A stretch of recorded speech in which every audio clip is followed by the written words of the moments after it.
नमस्ते प्यारे विद्यार्थियों, गोविंदगढ़ महाविद्यालय की ऑनलाइन कक्षाओं में एक बार फिर से आप सभी का स्वागत है। हमारी पिछली कक्षा में हमने काव्य गुण के बारे में बात की और मैंने बहुत प्रयास किया कि आपको बहुत सरलता से समझाया जा सके कि काव्य गुण क्या होते हैं और काव्य गुण का महत्व काव्य में क्या होता है। इस संबंध में हमने एक महत्वपूर्ण परिभाषा जो कि आचार्य वामन के द्वारा दी गई है, जो रीति संप्रदाय के संस्थापक माने जाते हैं, और काव्य गुणों की प्रतिष्ठा यदि करने में किसी का सबसे बड़ा योगदान है तो वह आचार्य वामन का है। तो उन्होंने कहा है काव्य शोभाया कर्तारो धर्मा गुणः, अर्थात काव्य की शोभा करने वाले जो कारक तत्व होते हैं वो काव्य गुण होते हैं। यानी कि यदि किसी काव्य में काव्य गुण न हो तो काव्य में शोभा नहीं रहती है। हमने एक उदाहरण और भी पढ़ा जहाँ पर आचार्य भोज, जो कि सरस्वती कंठाभरण जैसे एक बड़े भारी भरकम और महत्वपूर्ण अलंकार ग्रंथ के रचयिता हैं और अलंकार संप्रदाय के एक बड़े विद्वान हैं, उन्होंने भी एक श्लोक के माध्यम से काव्य गुणों की जो आवश्यकता है या उसका जो महत्व है उसे स्थापित करने का प्रयास किया है। आज की हमारी कक्षा में हम काव्य गुणों पर कुछ और बातचीत करते हैं और आज की हमारी जो कक्षा है वह संबंधित है काव्य गुण के प्रकार से या काव्य गुणों के भेद से। तो काव्य गुणों के भेद क्या क्या हैं, आज हम इस पर बातचीत करेंगे। आप जानते हैं यूं तो सामान्य रूप से कि काव्य गुण 3 प्रकार के होते हैं, ओज गुण, माधुर्य गुण, सबसे पहले माधुर्य गुण, फिर ओज गुण और उसके बाद प्रसाद गुण। ये 3 भेद माने गए हैं मोटे मोटे तौर पर। लेकिन कई बार परीक्षाओं में यह आ जाता है कि आचार्य विश्वनाथ के अनुसार कितने हैं काव्य गुण, या आचार्य वामन ने कितने बताए हैं, या भरत मुनि ने आचार्य काव्य गुण कितने बताए हैं, या आचार्य दंडी ने कितने बताए हैं, या आचार्य भोज ने काव्य गुणों की संख्या क्या बताई है। तो हमें यह जानकारी होनी चाहिए कि काव्य गुण कितने प्रकार के होते हैं, ये तो हमें जानकारी है, लेकिन किन किन विद्वानों ने काव्य गुणों के कौन कौन से प्रकार बताएं और कितने बताएं, कम से कम कितने की संख्या तो आपको पता होनी ही चाहिए। तो सबसे पहले हम बात करते हैं आचार्य भरत की।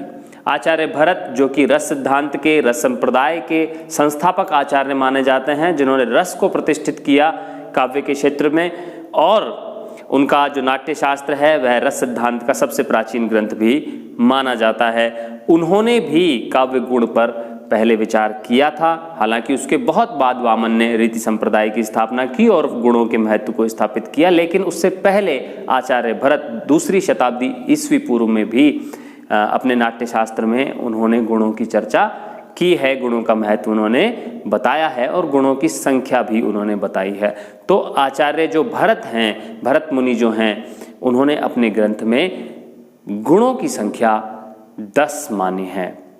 हाँ जी, आपने तो 3 ही पढ़े हैं और ज़्यादातर पुस्तकों में 3 ही होता है, लेकिन चूंकि अब आप महाविद्यालय स्तर पर हैं, प्रतियोगी परीक्षाओं के स्तर पर हैं, इसीलिए अब आपको यह भी पता करना होगा, यह भी आपको जानकारी होनी चाहिए कि भरत मुनि ने जो रसों की संख्या मानी है वो 10 मानी है, और वो 10 कौन कौन से हैं हम उस पर बातचीत करते हैं। तो भरत मुनि ने जो काव्य गुणों की संख्या मानी है वो 10 मानी है, और ये 10 कौन से गुण हैं देखिए, श्लेष, समता, समाधि, सौकुमार्य, प्रसाद, माधुर्य, ओज, अर्थव्यक्ति, उदारता और अंतिम कांति। ये कुल 10 काव्य गुण उन्होंने बताए हैं। अब इन 10 काव्य गुणों में आपको कुछ परिचित से लगने वाले या जाने पहचाने से काव्य गुण भी नजर आ रहे होंगे। वो कौन से हैं देखिए, प्रसाद भी इसमें है, माधुर्य भी इसमें है और ओज भी इसमें है। तो प्रसाद, ओज और माधुर्य जो मूल रूप से 3 गुण माने जाते हैं, उनका उल्लेख भी इन 10 काव्य गुणों के अंतर्गत किया गया है। तो आप ये नाम ध्यान रख लीजिएगा, और नाम ध्यान नहीं हो तो कम से कम आपके मन में 10 की जो संख्या है वह जरूर ध्यान होनी चाहिए। एक बात और भी है कि हम इनके बारे में कोई गहराई से चर्चा यहाँ पर नहीं करेंगे, क्योंकि कहीं भी गहराई से इन 10 के काव्य गुणों की जो 10 की संख्या है इनके बारे में कहीं भी गहराई से कभी भी पूछा नहीं जाता। ये मैं अपने अनुभव से कह रहा हूँ। सहायक आचार्य के पद पर पहुँचने तक कभी ऐसा कोई प्रश्न किसी भी परीक्षा में नहीं पूछा गया। ज़्यादा से ज़्यादा संख्या पूछ ली जाती है, लेकिन आपको ये 10 नाम भी अगर याद हो जाएं तो ये बहुत अच्छी बात है। तो इन्होंने श्लेष भी बताया, समता, समाधि, सौकुमार्यता, सौकुमार्य या सुकुमारता भी बोलते हैं इसे, है ना, सुकुमारता या सौकुमार्य, प्रसाद, माधुर्य, ओज, अर्थ, व्यक्ति, उदारता और कांति। तो यहाँ पर इन्होंने 10 संख्या बताई है। अब जो दूसरे व्यक्ति हैं दंडी, आचार्य दंडी, जो कि अलंकार शास्त्र के विद्वान हैं यूं तो, लेकिन उन्होंने भी इस विषय पर चर्चा की है और इन्होंने भी इसी 10 की संख्या को ही अपनी ओर से अंतिम रूप दे दिया है, मान लिया है। उन्होंने भी मान लिया है कि 10 ही काव्य गुण होते हैं और यही 10 होते हैं। इन्होंने इस पर कोई विशिष्ट चर्चा इस संबंध में नहीं की है। अब बात आती है आचार्य वामन की। आचार्य वामन जो रीति संप्रदाय के संस्थापक हैं, आचार्य वामन, वो क्या कहते हैं इस संबंध में, ये भी हमें जान लेना बहुत जरूरी है। तो आचार्य वामन जो हैं, आचार्य वामन ने भी जो काव्य गुणों की संख्या है वो यही काव्य गुण माने हैं, उन्होंने 10 ही माने हैं। लेकिन इन्होंने क्या किया, आचार्य वामन ने ये माना कि ये 10 जो गुण होते हैं ये शब्द के भी होते हैं और ये अर्थ के भी होते हैं। यानी कि अर्थ में भी ये 10 गुण होते हैं और शब्द में भी ये 10 गुण होते हैं। इस तरह से 10 शब्द गुण माने हैं उन्होंने और 10 अर्थ गुण माने हैं, और दोनों को जोड़ दिया जाए तो उन्होंने माने हैं कुल 20 गुण। कौन से 20 गुण? यही 10 गुण शब्द गुण हैं उनके अनुसार और यही 10 गुण अर्थ गुण हैं उनके अनुसार। यानी उनका ये मानना है कि यही 10 गुण शब्द में निहित होते हैं और यही 10 गुण अर्थ में निहित होते हैं, और इसी तरह से 10 और 10 कुल गुण मिला करके वामन ने जो गुणों की संख्या मानी है वह मानी है 20। तो आप इसको जरूर ध्यान कर लें कि वामन ने यद्यपि यही गुण माने हैं, लेकिन उन्होंने इसे 2 भागों में बांट दिया है, शब्दगत गुण और अर्थगत गुण, या शब्द के गुण और अर्थ गुण। तो इस तरह से इन्होंने 10 शब्द गुण और 10 अर्थ गुण मानते हुए गुणों की संख्या कुल बताई है 20। आगे बढ़ते हैं और कुछ और नाम है हमारे पास, उनकी बात करते हैं।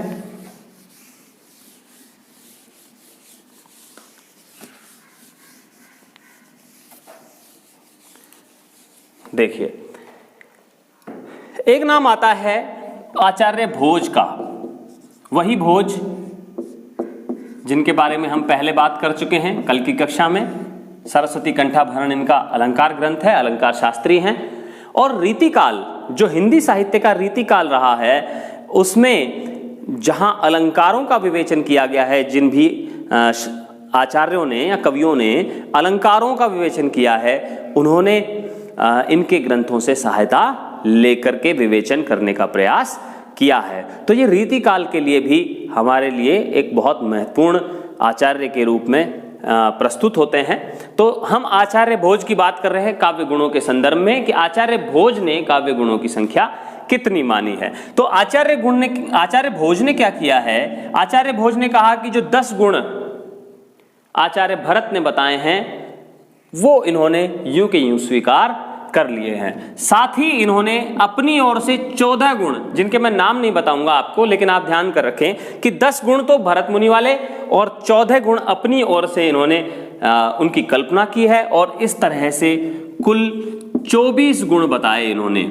लेकिन ये 24 गुणों से भी संतुष्ट नहीं हुए हैं और इन्होंने एक नई कल्पना करते हुए ये माना कि ये 24 गुण जो होते हैं, ये 24 गुण शब्द के भी होते हैं, जैसे वामन ने किया, यानी कि 24 शब्द गुण होते हैं और 24 अर्थ गुण होते हैं,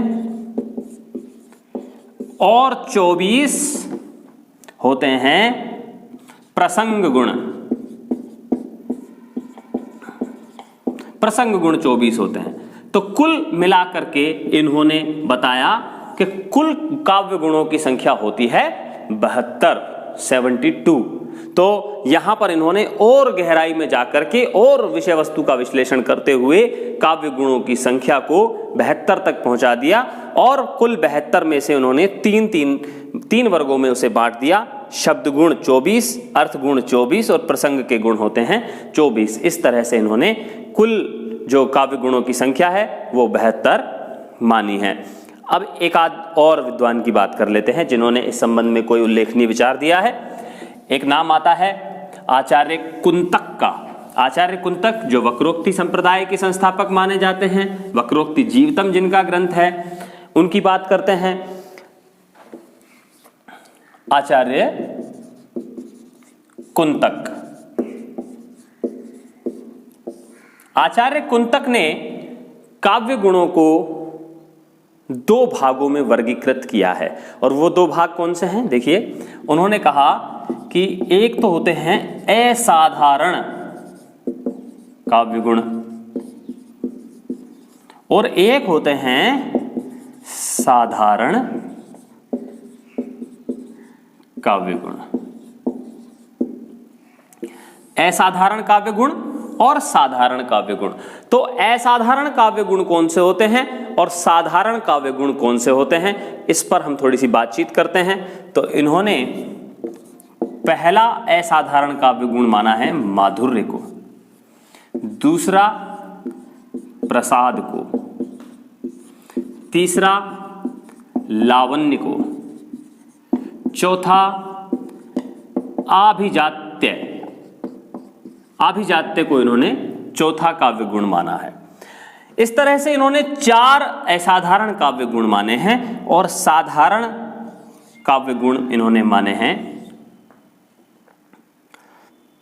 औचित्य,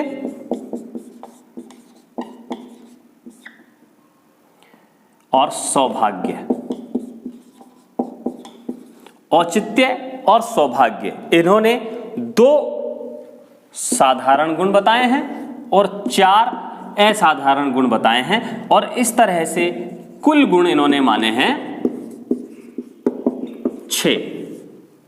तो कुंतक के अनुसार जो काव्य गुणों की संख्या है वो है 6, असाधारण काव्य गुण 4 और साधारण काव्य गुण 2। माधुर्य गुण, प्रसाद गुण, लावण्य गुण, आभिजात्य गुण और औचित्य गुण और सौभाग्य गुण। इस तरह से इन्होंने जो काव्य गुणों की संख्या है वो कुल बताई है 6। और बात करते हैं, अभी हम अपने जो मुख्य बात है वहां पहुंचे नहीं हैं। जो वास्तव में सर्वमान्य रूप से काव्य गुण जो माने जाते हैं वो कितने माने जाते हैं और कौन कौन से विद्वान ये बात मानते हैं कि काव्य गुण 3 होते हैं, इस पर थोड़ी सी चर्चा करते हैं। आचार्य कुंतक की बात हो चुकी है।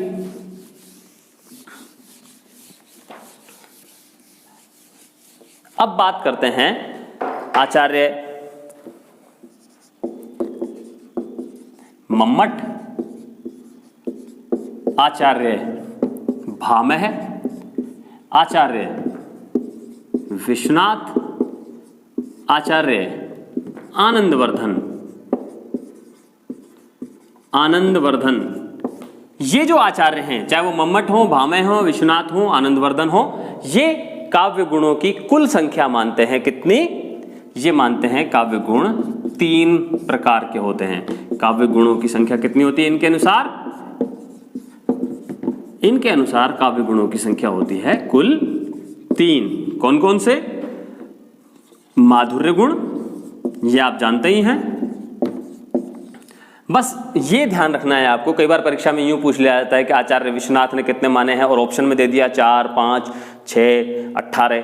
तो हम थोड़ा सा कई बार भ्रम में आ जाते हैं कि कहीं ऐसा तो नहीं है कि विश्वनाथ ने कुछ और ज़्यादा बता दिए हों, क्योंकि मम्मट का तो हमें पता है कि उन्होंने 3 बताए हैं। और कई बार जो ये 3 हैं ये भी लोग समझते हैं कि वामन ने बताए हैं, जबकि वामन ने जो काव्य गुणों की संख्या बताई है वो 20 बताई है। तो हम थोड़ा सा परीक्षा के दृष्टिकोण से तैयार रहें और अपने थोड़ी सी जानकारी को पुष्ट कर लें। तो माधुर्य गुण पहला गुण है इनके अनुसार और दूसरा गुण है ओज गुण।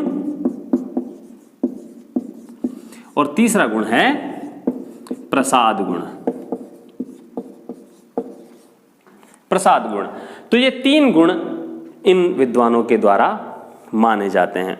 अब आखिर में, आज की जो कक्षा है उसके आखिर में हम एक छोटी सी बात कर लेते हैं। एक आचार्य भिखारी दास हुए हैं, जो रीतिकाल के एक महत्वपूर्ण आचार्य हुए हैं, जिन्होंने काव्यांगों का बहुत सूक्ष्मता से विवेचन किया है। उन्होंने काव्य गुणों का भी संबंध में विवेचन किया है और उन्होंने एक बहुत सुंदर सा दोहा लिखा है। यदि आप वह दोहा याद कर लेंगे तो कभी आप काव्य गुणों को भूलेंगे नहीं कि काव्य गुण कौन कौन से होते हैं। तो देखिए, उन्होंने एक दोहा क्या कहा है, आचार्य भिखारी दास। आचार्य भिखारी दास ने कहा है, आचार्य भिखारी दास, इन्हें दास कवि भी कह दिया जाता है। आचार्य भिखारी दास को दास कवि भी कह दिया जाता है, तो आप ऐसे भी समझ सकते हैं। और नाम पर न जाइए, ये बहुत महत्वपूर्ण हिंदी साहित्य के रीतिकाल के एक महत्वपूर्ण कवि माने जाते हैं और एक बहुत महत्वपूर्ण आलोचक या समीक्षक या आचार्य की कोटि में इन्हें रखा जाता है। तो यहाँ देखें हम, इन्होंने एक बहुत सुंदर दोहा कहा है, मधुर ओज प्रसाद के सब गुण हैं आधीन, सब गुण हैं आधीन। मधुर ओज प्रसाद के सब गुण हैं आधीन, ताते इन्हीं को गयो, ताते इन्हीं को गयो मम्मट सुकवि प्रवीण। मम्मट सुकवि प्रवीण, ये कह रहे हैं कि ये जो 3 गुण हैं, चाहे कितने ही बता दिए गए, किसी ने 72 बताए, किसी ने 20 बताए, किसी ने 6 बताए, किसी ने जितने भी काव्य गुण बताए हैं, वो सभी काव्य गुण इन 3 गुणों के अधीन हैं, यानी कि आश्रित हैं इन 3 गुणों पर। अलग से कर दिए गए, संख्या बताने के लिए कर दिए गए हैं, लेकिन मूल जो गुण हैं वो 3 हैं और बाकी जो गुण हैं वो सारे के सारे गुण किस पर अधीन हैं या किस पर आश्रित हैं? मधुर, ओज और प्रसाद पर आश्रित होने के कारण ये कह रहे हैं कि मधुर, ओज और प्रसाद पर सब गुण आश्रित हैं, इसलिए इन्हीं को गयो, मतलब इन्हीं को लिया गया है, इन्हीं को महत्वपूर्ण माना है। किसने? मम्मट सुकवि प्रवीण। ऐसे प्रवीण सुकवि मम्मट ने केवल इन 3 गुणों को ही प्रधान गुण के रूप में स्वीकार किया है, क्योंकि जो शेष सभी गुण हैं वो इन्हीं 3 गुणों पर आश्रित हैं।